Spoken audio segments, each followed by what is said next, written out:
Hi, I'm Steve Carpenter-Israel. I'm the broker of the Buyer's Edge, the company that exclusively represents homebuyers in the DMV around the Washington area. And we're here in an old 1900s farmhouse taking a look at one of the kind of classic construction problems that happens, and one of the ways that today that is a real permanent fix of this. So in this old farmhouse, at one time, it was probably on a crawl space and a crawl space only. And you can see the old original walls of the house, these stone walls. And inside of that, they probably came in and they obviously dug down to create a basement.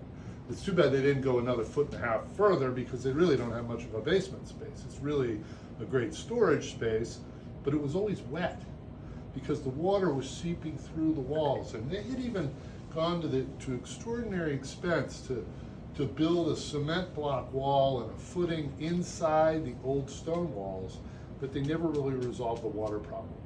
And so they've come back in just recently and done this system, which essentially, if you look, has a piece of metal at the bottom that goes down into the ground, and there's this channel that goes all the way around the basement, right? So you can see where the concrete has been cut and then patched. So they cut down, they dug down about 1.5 feet. They put a piece of pipe in it, a perforated pipe, and filled it with gravel.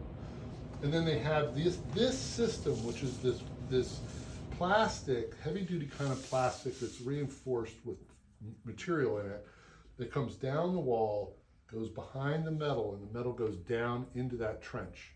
And the trench goes all the way around the basement and comes to, in this case, 2 different sump pumps that are here.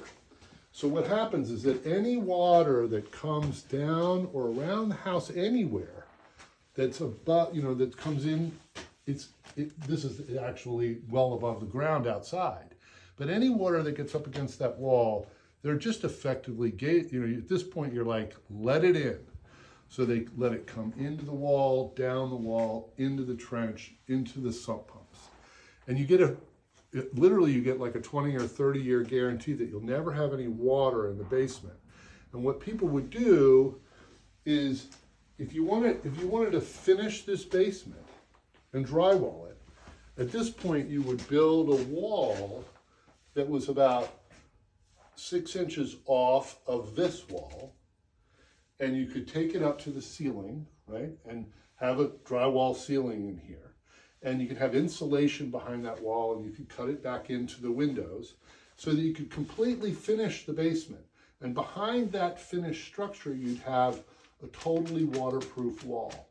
So you'd never really have to worry about mold building up behind it or anything else really bad happening.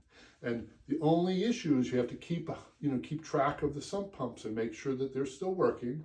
And in this case, they come on more often after a big rain, and otherwise they're not on, and you never really hear them come on. But when there is a big rain, water comes in around the house, gets down into that system, and you hear it get pumped out. And so there's a battery backup for the sump pumps. So if the power ever goes out during a storm, the sump pump will actually continue to operate for many hours or even days based on the battery backup. Thanks, hope that was helpful.